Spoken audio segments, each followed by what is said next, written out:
This is Lisa from Mobile Tech Review, and it's that time of year again. We have new iPhones. This time it's the iPhone 6s and the iPhone 6s Plus, the Lispy generation, the S generation. But you know what? This time, usually the S is like, okay, they just do a little bit here and there, and not much is exciting. And it's kind of geared towards your 2-year contract upgrade, so you didn't feel really bad about the fact that you weren't up for an upgrade.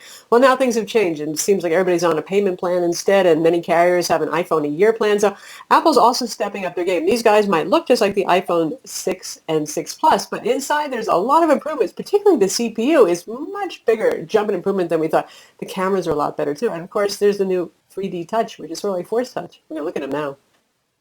So here they are, the new 2015 iPhones, the iPhone 6s and the iPhone 6s Plus with their respective pretty boxes. God, even the boxes are getting pretty now. And the flowers and the background give you a hint of what is inside. So we got something that's more towards the, well, warm orangey salmony color here versus the yellow for the gold. Of course, there's a blackface one if you get the space gray and so on. It's a box. Hey, it's just pretty. So we figured we'd show you. What's probably one of the more interesting things is the new rose gold color, and that's what we have here. And depending on the lighting, it can either look like rose gold or it can look starkly pink. Now, I know a lot of you guys are very secure in your identities because you're going for the pink, and I can't blame you. It is very nice looking. I'm not sure if I would want to go with giant pink for the iPhone 6s Plus, which is our huger friend over here, as over with the 5.5-inch display, the second generation of Apple's fabulous phablet. So we just have traditional gold here. And the difference being when you see them side by side right there. So new color for 2015. We'll get that over with. There it is. It's very pretty. It's very neat. What is even more neat and enjoyable is the fact that they're using the new 7000 series aluminum casing, which means more scratch resistant.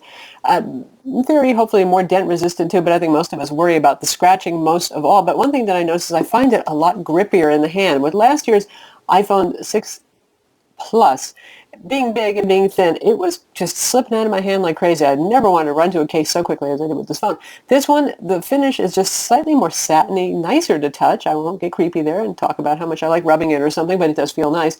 But it stays in my hand without a case, which is pretty nice. I imagine most of you are going to use a case with it, but as ever, the design has not changed from the 6, so you still get that nice kind of curved glass going on here. Not Samsung Galaxy S6 Edge Plus level of curve, but nonetheless, it's a very pleasing looking phone with aluminum back and a glass front.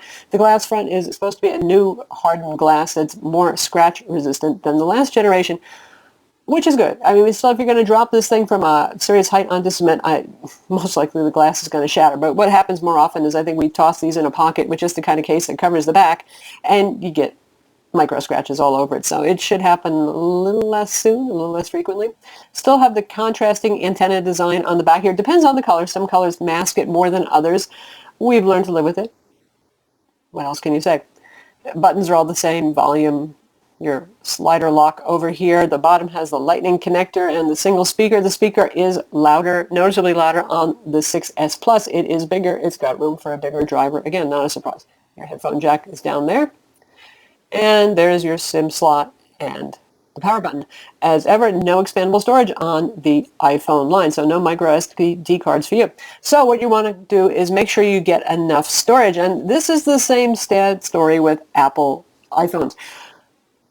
16 gigs of storage is what you get with the base model, which is irksome in 2015 when all the flagships that are priced similarly or even a little bit lower. Now, I'm talking to Android land mostly. They have 32 gigs of storage for the base model. Not so here. So your $650 for your base model iPhone 6 and your $750 base price for your iPhone 6s Plus. That's for 16 gigs of storage. If you spend $100 more, you go all the way up to 64 gigs. Thank goodness, at least, so we're not spending $100 to get 32 gigs anymore. Apple did away with that.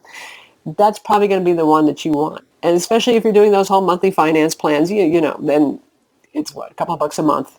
It's worth it. And there's a 128 gig. That's going to be an additional $100. So you go from $650 to $750 to $850 for this little guy, and you go $750, $850, $950. Oh my God, I'm scared that's so expensive for the iPhone 6s Plus. Of course, once again, we're with so many people on payment plans, you never think about how much the phone costs at retail, but there it is. It's a shocker. They're not the only expensive phones on the market Of course, the Galaxy S6 Edge Plus is a quite pricey item too, but then you look at something like the HTC One M9 and the LG G4, and they seem like relative bargains selling for around $550 at full retail. Now we're reviewing the two phones together because other than well, the size and the size of the screen resolution, they have the same features, and we'll cover the 6S Plus in detail first, so you can see the few key differences there. And we'll probably use this one more just because it's a bigger screen. It's easier for y'all to see it. So the 6S Plus has a 1920 by 1080 display. That's 401 ppi. That, for most of us who don't have superhuman eyes, that exceeds what the eye can see at a reasonable distance. I know we have 500 ppi phones. My God, Sony's working on a 4K phone display. That's madness. There is absolutely no point for a 4K phone display at this point. Nobody has eyes that good. Not humans, anyway. Okay, that said, as usual, your very bright 500 nit display, the iPhone 6S Plus, supports landscape mode even here in the home screen. It's kind of a handy feature. We're not getting the split screen multitasking like we do on iPads. I think Apple still believes that this is too small a screen for those kind of shenanigans there. I leave that up to you to decide whether you believe that's true or not. There is the difference, that and the obvious size difference between these two guys, which again is unchanged from last year, so we're not going to spend too much time on that. And there they are together. The 6 is a relative pleasure. And by the way, look at that.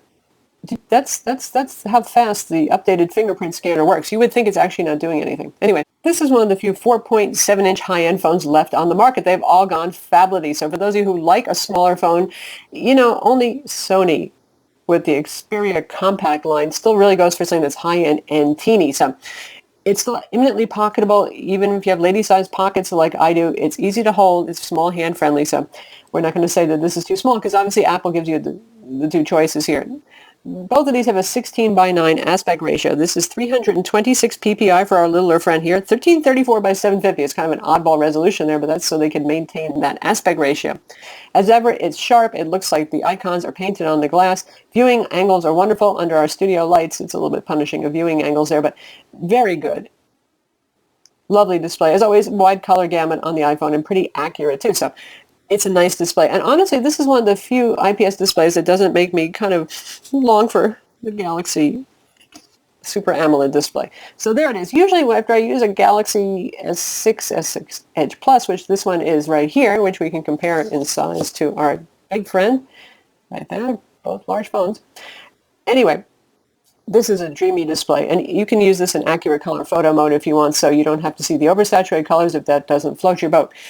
This makes most other Android phones look a little bit pedestrian afterwards, but the iPhone still holds up well. If I switch back and forth, viewing photos, things like that, where you really want to see those colors or movies, the iPhone does the job. And we have to do the like-minded comparison here. Size-wise, this is the Samsung Galaxy S6, feeling a little bit shy, wakey there, and this is the iPhone 6S. So pretty similar in size. You gotta give Samsung a little plus there because they managed to get a bigger screen in there, the 5.1-inch versus the 4.7-inch. And there they are together. Of course, the Galaxy is glass on the back versus aluminum on the back. Both high-class looks, depends on what you like. And of course, the operating system preference is the most important thing between these two. But this is not a smackdown. We'll have that separately. The phone is shipped with iOS 9. We've already covered iOS 9 separately. And the new features are available there. And right out of the box, I got an update to 9.01, which is supposed to help with some things, including some of the setup features. Granted, over time, if you're going to be watching this, say, in December, there'll probably be some new OS version. So we don't really focus too much on the OS here. It's running on the new Apple A9 CPU, replaces the A8 CPU that was in the iPhone 6 and 6 Plus.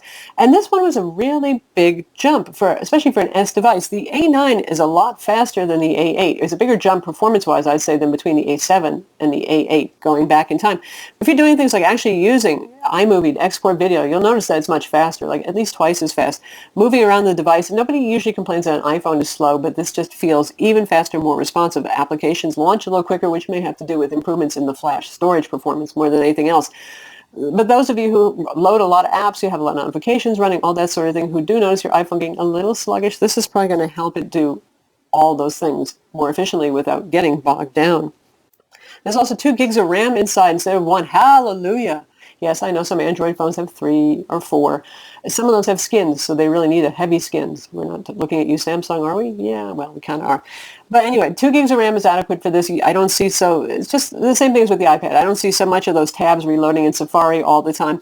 It's a good performance improvement, and it's certainly adequate. Since Apple controls both the software and the hardware on this, they can actually optimize things pretty well. So let's face it, they could afford to put 3 gigs of RAM in here. They still would have plenty of profit margin. They probably really think that 2 gigs is adequate, so I'm okay with it.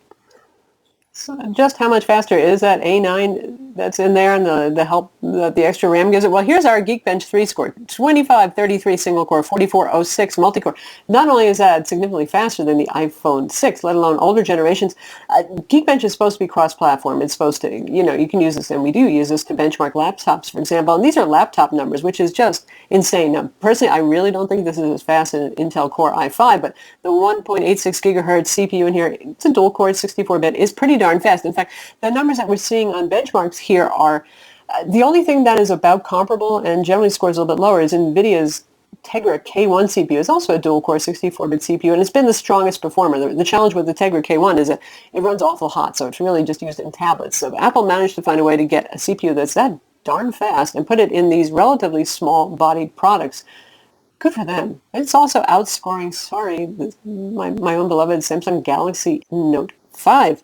Well, Apple only updates once a year, so they got to give it a lot of oomph when they do that. And here's our score in 3D Mark Ice Storm Unlimited, 27,917. Huzzah, that is a good number. Again, this beats the Samsung Galaxy S6 family, and it's even beating some of the Tegras by a little bit. And again, doing that with less heat. So yeah, it's a fast phone. Now, we don't usually run SunSpider, the JavaScript benchmark. In fact, that one's being grandfathered out and replaced. But just for a little relative comparison, it scored 222, where lower numbers are better, 222 milliseconds to run through some JavaScript. Last year's iPhone in the 350s to 400s, that was wicked fast, as was the Galaxy S5 at the time. So this is cutting it down even further. It's just a wickedly fast little phone. Another thing that's new is 3D Touch. It's sort of like Force Touch on the new MacBooks, only, well, a little bit different and a little bit the same. One thing that's the same is if you're reading email, now an app has to support this, so Apple's built-in apps do support this. Third parties are welcome to support it, and I'm sure they will. And games will be the most interesting thing in some ways to see what they do. Anyway, if you press and hold on an icon, it's a little bit of a time saver. So if I press and hold on photos, you press deeply and hard, and then you'll see it puts everything else out of focus. And here's a shortcut to a couple of things that you might want to do. With email, it can be send a new email, all that sort of thing. If you're in the email application, you can press and hold to get a little mini preview of a link to see what it is. So it's pretty useful stuff, and it saves you a little bit of time, and it saves you clicking through, especially if you're worried these days about, nefarious web pages and all that kind of thing. You can kind of get a snapshot without actually going there. So that works in the Mail program. It does not currently work in the Gmail program. It's up to Google to support that. Most likely, I think that they will. There's actually more too. Besides the double press multitasking with the new look right there, there's a press and hold. It makes it easier to switch between your last 2 used apps. So if you're like copying and pasting or looking up a reference, you got to press and hold on the side here and see, you can just go back and forth like that too. So it's interesting, where Apple used to be kind of married to skeuomorphism, which means things that look like objects in the real world, like a notebook that looks like a notebook, all that sort of thing. They've finally thrown that all away, and they're getting into new user interface paradigms that are thoroughly modern and don't depend on our knowledge of how to operate old-fashioned objects in the physical world. Some people are saying this is an absolute game changer and every phone is going to be different because they're all going to do this. I don't know if that's true, but it's a nice added touch. It's clever. It's a time saver. And once you get used to it, it's going to be kind of weird when you go to some other device that doesn't support it. And you're going to be like, wow, that didn't work, did it? It's not hard to actually do the old kind of press and hold. Like if you want to, move your icons around, you can still do it. You just don't press that hard. Don't press until it blurs. It's just a normal light press. And then you can do your delete and all that sort of thing. So that still exists. No problems there. Cameras, finally, big changes in the cameras too. The front camera, the FaceTime camera as it's called, went from 1.2 megapixels to 5 megapixels, which is competitive with other flagship phones on the market. Apple is not exceeding anybody's specs when it comes to that, but it's a welcome addition, and it's not overly wide angle, which is nice because you get more flattering selfies that way. Your ears suddenly don't become Mondo huge or something like that in a profile. It's sharper, it's clearer, and we'll throw up some sample photos, including one with the front camera, so you can see what I mean. All the usual features here are like HDR. We have this new little, you can turn on what they call live. So when you take a photo, it's sort of like a copy of HTC Zoe, and Nokia also had this feature too. What it does is it records a little bit before and after, and it creates a kind of little animated photo, which is a pretty subtle effect. We'll show you what that looks like in a minute. I don't know. It doesn't exactly change my world. It's up to you. We still have Auto HDR here, the same simple Apple interface, and the switching slider between video, slow motion, square, pano, that doesn't rotate to landscape view, so you just have to think about the world a little bit sideways. Quick shortcut to gallery. You can tap to focus. There's our Auto HDR. It's fast as ever. Also new for the camera is 4K video recording. Yay, finally. And it's really very good looking. It and the Galaxy S6 family take the best 4K video I've seen. And honestly, I give a little edge to the iPhone for looking natural, which means more like a standalone camera would take. It's just really good stuff. And we're going to splice some footage in, downsampled to 1080p, so it's going to match the rest of our stream so you can see what it looks like. It's very nice. And if you want to see the little live effect I was talking about, the wiggly thing, watch as I switch. This is obviously a static photo. You'll just see it at the very beginning. See the photo, the flowers wiggle there? I don't know. Wiggly flowers. We can have fronds blowing in the wind depending on what the picture is. When I switch to this one, you can see, see the actual fronds wiggling. You gotta be quick to catch that. Slow motion video, once again, is here. By default, it records at 720p and 240 frames per second, and it starts out fast, so you can tell the difference when it goes slow. So we're going to show you on the phone, because sometimes, if you manipulate these files and send them elsewhere, you don't see the effect anymore. What better to test than running water? There it is, nice and slow. You don't have to have a $1,000 Sony RX100 Mark IV to get a little slow-mo love going on there. That's actually pretty decent quality. So next we're going to show you some sample photos and some video, and we're going to have a comparison also, 100% crop between the iPhone 6 and 6S. So you can see the difference in quality between the two. There actually is, because when you're adding 50% more pixels, the resolution, you're going to get more detail in photos. So that's a good answer to, again, the Samsung Galaxy S6 family, the LG G4, those that have really good cameras on them, usually 16 megapixel, where you can say the iPhone was nice, but once you start cropping photos, things kind of fell apart, didn't look sharp enough. At 12 megapixels now on the rear camera, we're talking something that's actually certainly more than good enough for posting on social networking, for your Instagram, love, Facebook, and even for putting on your website, if you have a personal website. And some people even use these for business, imagine that.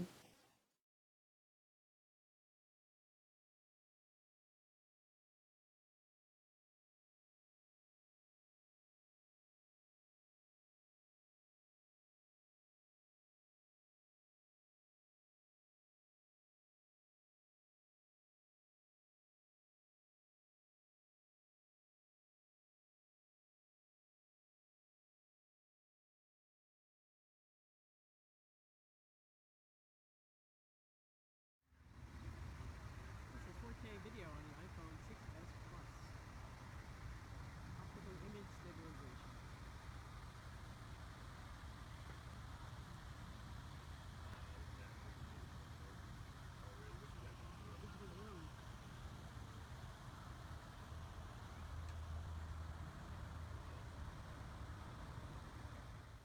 Now for your book reading types, of course, there's Apple's iBooks, there's Kindle, there's everything available for the iPhone. And if you're trying to pick between the screen, I'm going to tell you right now, the 6S Plus with the larger display, more text on screen, higher resolution is going to be really the more pleasant read. We have iBooks open over here, we have Kindle. And by the way, this is a new novel by our senior editor, Tong Zhang, called Accidental Killer. It's available on Kindle. It's really a very awesome high-tech mystery thriller. You should go check it out. And you see the difference in the text right there, how much you're going to get to read on the page. Now, you can make this bigger if you want to, but I would say if you're reading books, boy, the bigger screen is the way to go. And now for video playback, we're using our own YouTube videos here. This happens to be the Huawei smartwatch. And we'll show you what the difference is experiencing video on both of these. And also the speaker volume. Both of these are set to 50%. First, we'll do the big guy.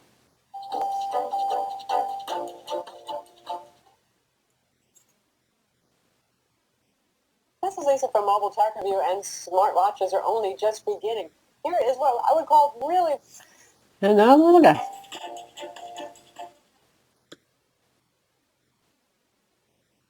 This is Lisa from Mobile Tech Review, and smartwatches are only just beginning. Here is what... Both of these have nice, clear audio. The bigger one obviously is going to be a bit louder. Both of these are, well, one speaker firing from the end. That's all there is. Sorry, no front-facing loudspeakers here, but both a very good experience. And the point here also being that both of these are 16:9 widescreen phones. Unlike iPads that are still 4:3 aspect ratio, you're getting widescreen, so you don't have to worry about any black bars. Lastly, these have both gotten just a hair thicker, 0.2 millimeters thicker than their predecessors, and a couple of grams heavier, just a little bit, and that's because of the 3D touch screen. So I guess Apple is willing to stop making things skinnier and skinnier when they can add new features instead, so good times there. That also reduced the battery capacity ever so slightly on these, but not by very much, and the A9, despite the fact that it's significantly faster, is also more power efficient, and there's also a new low power mode that you can put it in if you're getting down to your last percentage of the battery life. It can save you about an hour on the tail end of life, but anyway, battery life is about the same on these as it was before. I know with the iPhone 6 and 6S, probably it's going to be the same thing. Everybody's going to wish that this lasts a little bit longer. If you're a moderate user, this is going to be something that you're going to charge every night. For the little one, for the bigger one with its significantly larger battery, it's got the space for it, so Apple took advantage of that. This guy's a real Energizer bunny, and you go a day and a half, 2 days probably without having to charge this one again. So that's the iPhone 6S, pretty in pink, perhaps, and this is the iPhone 6S Plus. Of course, either of these is available in any of the colors that Apple sells if you like. You can have your giant pink salmon slab, or you can go with the, filet of chicken slab like I went with here. And of course, our little friend is in pink. Still a gorgeous looking phone, still beautifully made phone, still very easy to use and secure as operating systems go. All these things stand in favor of Apple. Now I know you Android haters are going to spam the comments, and hey, I love Android too, and I use Android actually more than I use iOS, but you got to say these are actually very nice phones. Expensive? Sure, but a pleasure to use as always, and nice improvements over the last generation too. If you like this